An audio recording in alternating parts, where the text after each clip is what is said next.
Isang mapagpalang umaga sa ating lahat, mga kapatid ko kay Kristo, mula sa Dasulidra Morning Devotion. Isang kagalakan na muli tayo ay makapagbulay-bulay sa salita ng Panginoon sa umagang ito. Mga ilang minutong pagbubulay-bulay ng mga salita ng Panginoon upang papurihan at sambahin ang ating Panginoong Hesukristo. Ang ating pong pagbubulay-bulayan ngayong umaga ng Miyerkules ay matatagpuan sa Marcos Kapitulo 13, talatang 1 hanggang 8. Ito ang sinasabi. Nang palabas na si Jesus sa templo, sinabi sa kanya ng isa sa kanyang mga alagad, "Guro, tingnan po ninyo, kay lalaki ng mga gusali at kay gaganda ng mga batong ginamit dito." Sumagot si Jesus, "Nakikita mo ba ang naglalakihang gusaling iyan? Wala riyang matitirang magkapatong na bato. Ang lahat ay iguguho." Habang nakaupo si Jesus sa bundok ng mga olibo, ay may tapat ng templo. Palihim siyang tinanong ni Pedro, Santiago, Juan at Andres, "Kailan po ba mangyayari ang mga bagay na ito? At ano po ba ang palatandaan na ang lahat ng mga ito'y malapit nang maganap?" Sinabi sa kanila ni Jesus, "Mag-ingat kayo upang hindi kayo malinlang ninuman. Maraming lilitaw at magpapanggap na sila ang Kristo at ililigaw nila ang marami. Huwag kayong mababagabang kung makabalita kayo ng mga digmaang malapit sa inyo at mga digmaan sa malayong lugar. Dapat mangyari ang mga ito, ngunit hindi pa ito ang wakas, sapagkat makikidigma ang mga bansa laban sa kapwa bansa at ang mga kaharian laban sa kapwa kaharian. Lilindol at sa iba't ibang dako at magkakaroon ng mga tagutom. Ang mga ito'y pasimula pa lamang ng paghihirap na tulad ng naranasan ng isang nanganganak." Pinagpala na po tayo sa pagkabasa at pagkaninig ng salita ng Panginoon. Tayo po ay manalangin. Diyos na mapagmahal, marami pong salamat sa magandang umaga na iyong ibinigay sa iyong mga anak. Maraming salamat, Panginoon, sa muli mong pagising sa amin sa umagang ito, upang kami, O Diyos, ay patuloy na humarap sa hamon ng buhay sa mundong aming ginagalawan. Panginoong Hesus, tulad ng iyong mga alagad, kami po, O Diyos, ay naghihintay kung kailan ikaw babalik dito sa mundong iyong nilikha, Panginoon. Upang kami, O Diyos, ay sa iyong pagbabalik, kami po ay makasama sa kaharian mo, Panginoon, na yun po ang aming inaasam-asam, na makasama sa buhay na walang hanggan. Panginoon Hesus, sa umagang ito, patuloy kong inilalapit sa inyo ang aming mga kaibigan na nasa banig ng karamdaman. Patuloy mo po silang abutin, Panginoon, sa mga karamdaman na kanilang taglay, at pagalingin mo, Panginoon. Ibalik mo ang mga lakas na nawala dahil sa mga karamdaman. Panginoong Hesus, patuloy kong inilalapit sa inyo ang aming mga kapatid, mga kababayan, mga kaibigan na magsisihanda na magpapasok sa kanilang mga trabaho. Sila po'y ingatan mo, Panginoon, sa daan. Kung sila man ay nagdadrive ng mga sasakyan katulad ng kotse, motor, Panginoon, ingatan mo sila. Ilayo mo po sila sa anumang kapahamakan upang makarating sila ng maluwalhati sa kanilang mga pinapasok ng trabaho. Patuloy ko rin tinataas sa inyo, Panginoon, ang iyong mga anak na nagtatrabaho sa mga lansangan. Katulad ng mga drivers, mga traffic enforcer, mga naglilinis ng kalsada, Panginoon. Lord, ingatan mo sila. Ilayo mo sila sa kapahamakan. Tulungan mo sila, Panginoon. Bigyan mo sila ng kalakasan sa araw-araw. Gayon din po, Panginoon, inataso sa inyo ang aming mga arms po, ang forces, mga kapulisan, kasundaluhan. Sila po'y nagbabantay ng aming bayan, bansa, 24/7 a day, Panginoon. Tulungan mo sila, iligtas mo sila, Panginoon. Ilayo mo sila sa anumang kapahamakan. Tulungan mo sila, Panginoon, na magkampanan nila ang kanilang mga tungkulin na walang bahid ng anumang nanasa ng bagay ng iba, Panginoon. Gayon po, Panginoon, patuloy kong itinataas sa inyo ang aming bansa, ang bansang Pilipinas, na nakaranas ng maraming pagsubok dahil sa mga bagyong dumaan sa aming bansa, Panginoon. Marami pong mga kababayan namin na nasiraan ng mga pananim, ng mga tahanan dahil sa bagyong, Panginoon. Lord, ibangon mo sila sa mga pagsubok na ito. Bigyan mo sila ng kanilang mga pangangailangan, Panginoon. Mga pagpapagawa ng kanilang mga tahanan. Lord, gayon din po ang mga pananim na nasira. Ibangon mo po, Panginoon, upang ito po, Panginoon, ay makaani sila ng sagana, Panginoon, para sa kanilang pamilya. Lord, sa umaga rin ito, patuloy kong itinataas sa inyo ang aming mga kapatid na naghahanap ng trabaho, maging lokal man o abroad, naway makasumpong sila ng trabaho sa tulong ng banal mong Espiritu upang magkaroon sila ng hanap buhay. Gayon din po, Panginoon, amin po inilalapit sa inyo ang aming mga kaibigan na nagsiselebrate ng kanilang kaarawan sa araw na ito. Pagpalain mo po sila, Panginoon, at ilayo mo po sila sa kapahamakan kasama ng kanilang buong pamilya, Panginoon. Gayon din po, ang nagsiselebrate ng mga wedding anniversary, patuloy mo po silang gabayan. Pagbuklarin mo sila ng pagmamahalan, Panginoon, upang ang kanilang tahanan ay lumago na masaya kasama ang buong pamilya at lalong-lalo kasama kanila, Panginoon, sa kanilang buhay. Lord, maraming salamat po sa mga katugunan sa aming mga panalangin. Sa pangalan ni Jesucristo na aming Diyos at ikapagligtas. Amen. Sa kabanatang ito, mga kaibigan, inihula ni Jesus ang pagkawasak ng templo, ang sentro ng relihiyosong buhay ng mga Hudyo. Ang kanyang mga salita dito ay may nakakatakot na tono, katulad ng tono ng propetang si Jeremias. Sa Marcos 13, talatang 1 hanggang 2, may isang alagad na hindi binanggit ang pangalan na ipinagmalaki sa Panginoong Jesucristo ang magarang mga gusali ng templo. Ngunit sinabi sa kanya ni Jesus na sa mga naglalakihang gusaling iyon ay walang matitirang nakatayo. Lahat ay magigiba.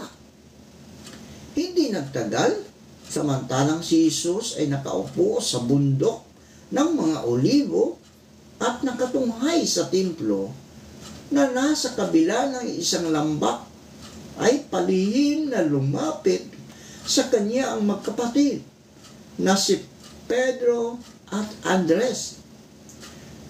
Gayon din ang magkapatid na Juan at Santiago upang itanong kung kailan magaganap yung inihayag niyang pagkawasak ng templo at ano ang mga palatandaang malapit na itong mangyari.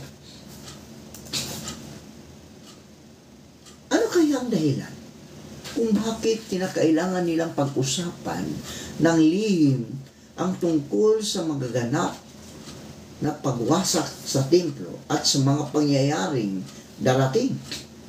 Ito ay sa kadahilanan na ang maghayag sa panahong yaon ng tungkol sa pagwasak ng templo ay katumbas ng paghihimagsik o paglaban sa organisadong reliyon ng Hudaismo ng panahong yaon.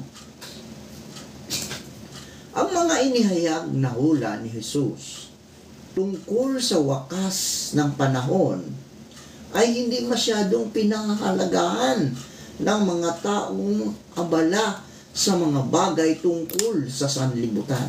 Iyon po ay totoo, mga kaibigan. Marami sa atin ngayon ay abala. Abala sa pagpapayaman. No? Nakaligtaan nila na malapit na ang panahon ng pagbabalik ng ating Panginoong Jesucristo. Pansinin natin, marami ng mga kalamidad na nangyari sa ating kapaligiran. May mga gera, may gera sa ibang na bansa. At meron tayong nakaambang dito sa ating bansa. Yung inaagaw ang ating karagatan ng ibang bansa. Kaya nakakatakot. Kaya mga kaibigan, ating bigyan ng focus ang salita ng Panginoon upang sa pagdating ng panahon na siya ay magbabalik, ay tiyak na tayo ay kasama niya sa buhay na walang hanggan. Hindi niya tayo iwanan na. Di ba?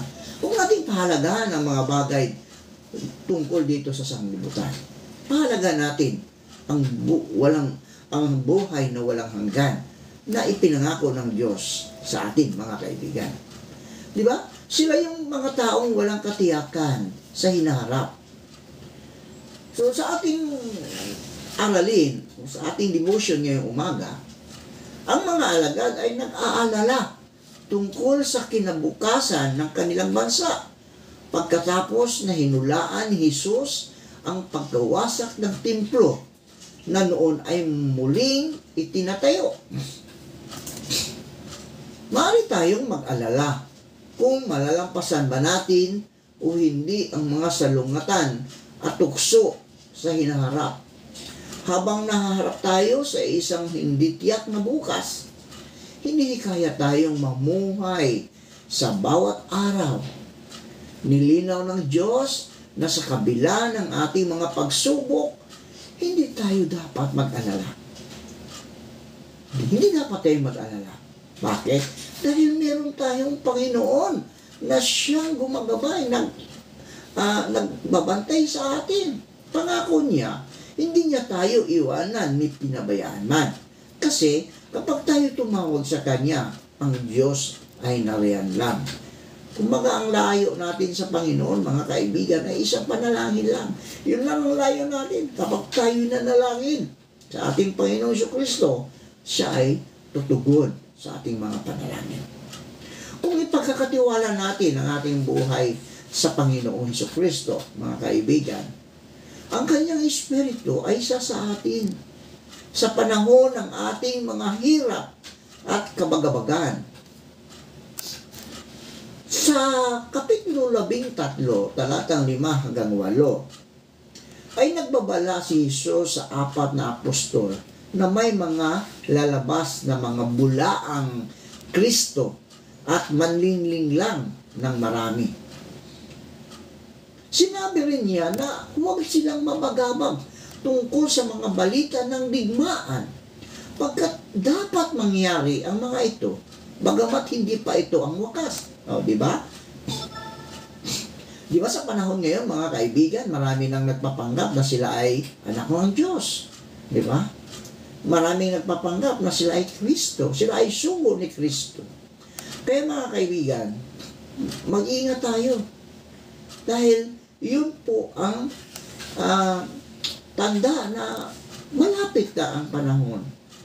Narinig natin ang mga digmaan. Digmaan sa Israel. At yung sa Russia, sa Ukraine, di ba? Marami na. Kaya, pero sabi ng Panginoon, huwag tayong mabagabag. Huwag tayong mabagabag tungkol sa mga balita ng iyan. Kasi, siya ay nariyan. Ito ang mangyayari. Pero hindi pa yan ang wakas, mga kaibigan. Hindi pa yan ang wakas. Binanggit din yan na sa kanila na lilindol sa iba't ibang dako. O di ba, nangyayari naman yan. Lumilindol sa ibang lugar. Pulong paglilindol. At magkakaroon ng mga tagutom. O, yung tagutom, tingnan natin. O, sa ibang lugar, sa ibang bansa, di ba? Tagutom sa ibang lugar ng ating bansa. O, pansinin natin. Mahal ang mga bigas ngayon. O, di ba? So, malapit na.